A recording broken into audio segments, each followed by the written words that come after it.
you will always have the constraints of there's never enough time, there's not always enough resources, and there's often way more scope than you can possibly get it done. You could say this is product, this is project management, this is business, but this is life. So, my friend, it is progress, not perfection. There will always be a tension of what you want to get done in a period of time, how much capacity you can put towards it, and what's the size of the scope of what you're trying to do. And it will always be that dance. Let that be freeing. Welcome to the Great Life Experiment podcast. I'm your host, Monique Schaefer, and together we'll grapple with our messy, beautiful, and ever-changing personal and professional lives and the business world around us. I deeply believe there is no one right way to do this thing called life. Let's experiment together.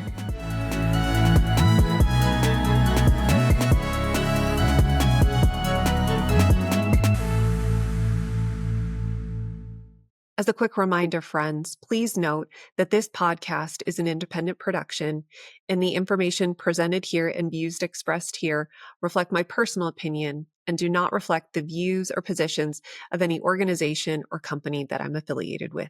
Enjoy the episode.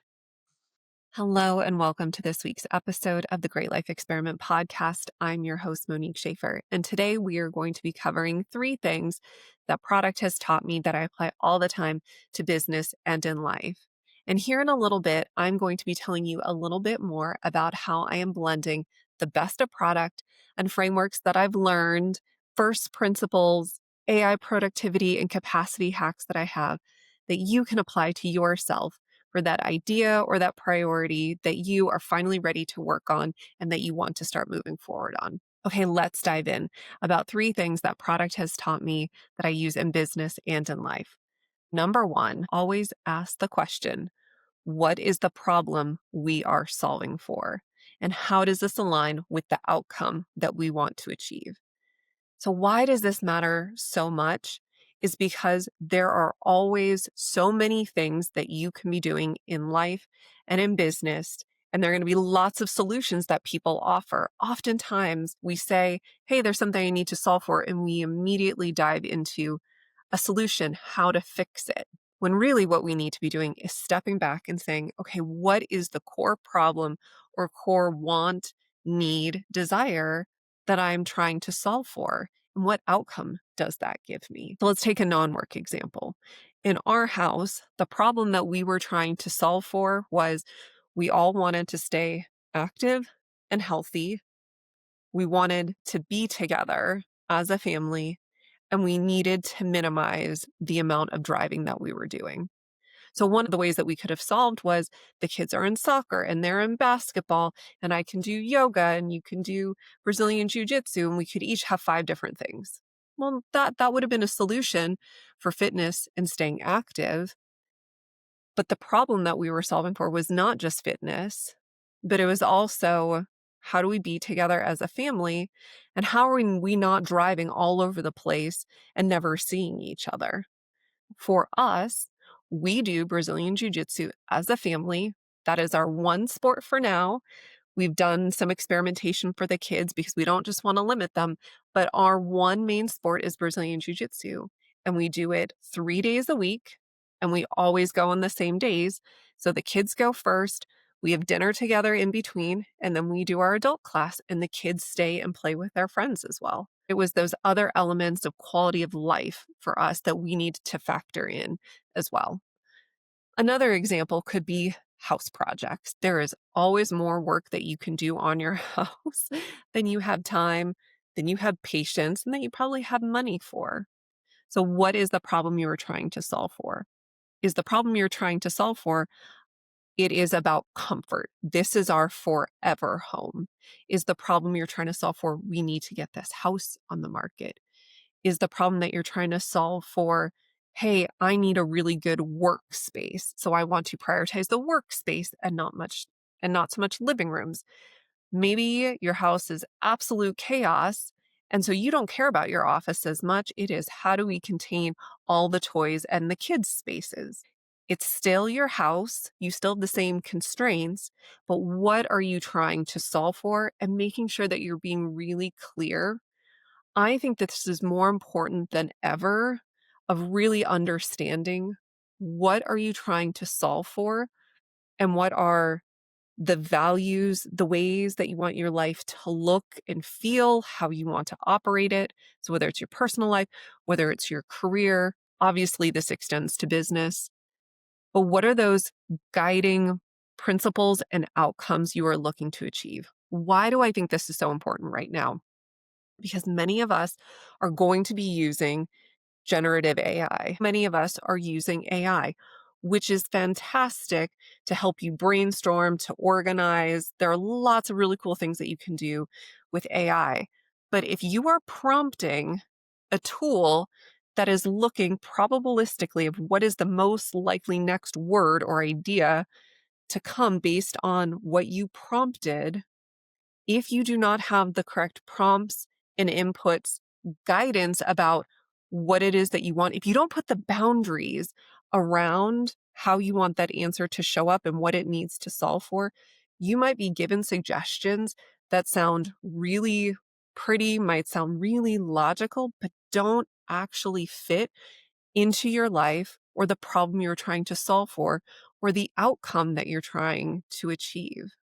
And so especially when you are using any kind of AI, and I don't mean the consumptive AI, the stuff that you're, just scrolling with Instagram or LinkedIn or any kind of algorithm that is just feeding stuff to you. But when you are using AI, Gemini, OpenAI, Claude, whatever it is, as a prompt or as a thought companion for you, make sure that you really have a guide and principle of what you are trying to solve for.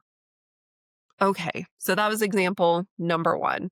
There's always more stuff to do, ideas, work. So be really clear on the problem you are solving for and the outcome you want to see. Number two, take the time to do proper discovery and design.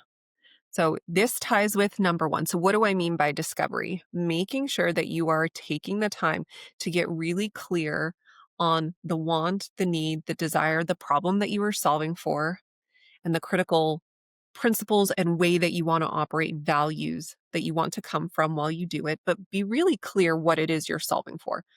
That's going to take time. And then design, making sure that you leave time for design. So what do I mean by design?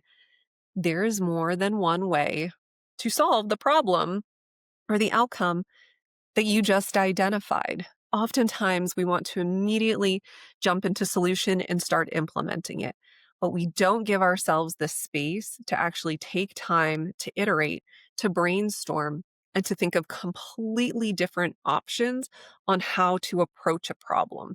Because sometimes in the brainstorming, we realize we might even need to reframe the problem itself. When we are creating multiple solutions, time box it. Don't let this go on forever because you are going to get into that analysis paralysis, but give yourself some space and some time to think for multiple ways that you can solve for it. There are different risks, there are different assumptions, and you might need to get feedback to try something on, to do an experiment, to test out, to de-risk what's the best way for you to go. No solution is going to be perfect. So there is no one right, perfect way of solving for any of this. And how you solve for it might be different than how I solve for it. That idea might seem pretty esoteric. I kind of get what you're saying, Monique. Here's an example for you. So the problem that I was trying to solve for was for the past 10 years, maybe 15 years, I had a back burner soul fire idea that I wanted to bring to life. How did I blend the best of what I was learning and be able to connect with people? And I had this nudge, and sometimes it would be, is this coaching? Is this doing retreats? Do I quit my job? Do I look for a company that meets all of these criterias, right? Those are multiple ways that you could solve for it. But the problem that I was solving for was I had a soul fire idea, this thing that every 6 months would keep tugging on me that I wanted to bring forward. So I needed to do lots of iterations and getting feedback and testing it out to figure out how did I want to go about solving for bringing this idea forward.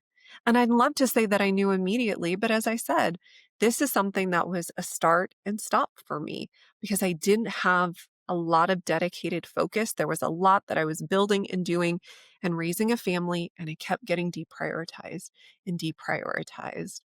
So the other problem that I realized that I needed to solve for at the same time of bringing this idea to life was capacity. It kept being deprioritized because I didn't have enough capacity. And so it was looking at that problem of how do I create more capacity for myself? Did I need to help pay for a village, right? We say it takes a village to raise a family. If we don't have family around, do I have to help pay for that village? It seemed to change every 6 months as the kids were getting older. How do I solve for that? Did my calendar reflect my priorities? Was I getting advice and guidance to help give me outside perspective? Or was I just sitting in it by myself for too long, thinking about it and not actually taking a small step? Did I need more people to help me? Did I need a different process in my life? Did I need some different tools in my life to help leverage and create capacity? Did I need to set better boundaries? Right? These were all things that I needed to explore in solving for that problem. And you might be saying, wow, that sounds really complicated, but I get it. I have this soul fire thing, this idea, this want, this need, this desire that I want to bring to life in the world. And I have a whisper of it. I have a general outline, but it's not super concrete yet. So I need to solve for that. And I totally hear you that I don't feel like I have enough capacity to do this. And I need to solve for both. And I don't have a game plan. This is the reason that I'm going to be launching on November 5th and 6th, two 50-minute sessions, not even an hour, for us to come together, all of us with those soul fire, back burner ideas, things that keep being deprioritized, whether it's in our personal life, for our careers or business we're creating, to bring those things and actually have a working session to get clear on the problem, the want, the need, desire that we are solving for, and start going through the design process and starting those micro experiments. That way you can start testing and starting to move forward, not just with your idea, but also how do we help you create the capacity that you need? And I'll be sharing some really easy ways that you can use AI to help you think through and leverage to create more capacity. But AI is not going to be the sole solution. It is 70% you, my friends, as humans, what makes you uniquely human. But there is absolutely a place to explore new technology and tools to help you. All the information will be below in the show notes, but it is going to be the Great Life Experiment Sprint. And I'm calling it a sprint, and I'm borrowing that from product as well, because it is meant to be time bound to get you moving on the smallest piece of work that you can do within a period of time. You don't have to do all of it. So let's create that sprint together. You're going to leave with a roadmap. We'll go more in depth of the things that I'm teaching here. So that way you can have that clarity and start moving forward and having the capacity that you are looking for. And speaking of capacity, the third thing that product has taught me has also been you will always have the constraints of there's never enough time. There's not always enough resources, and there's often way more scope than you can possibly get it done. You could say this is product, this is project management, this is business, but this is life. So, my friend, it is progress, not perfection. There will always be a tension of what you want to get done in a period of time, how much capacity you can put towards it, and what's the size of the scope of what you're trying to do. And it will always be that dance. Let that be freeing. Please, my friends, do not wait to get started. If this speaks to you, I hope you consider joining me. As you've heard me say before, I really believe that the most important venture that you ever build is your life. I would be honored to come alongside you. I like to think of it as being your venture partner and helping you create that roadmap and help you get started. So that way you can have these experiments and get moving and iterate from there. All right, my friends, I hope these three things have helped you of getting clear on the problem that you're trying to solve for, making sure that you leave capacity for that discovery, but also there's more than one way to solve for it and creating experiments, and the freedom that there will always be time, scope, resource constraints. And so it really is progress, not perfection. Until next week, my friends, take care of yourselves and keep experimenting.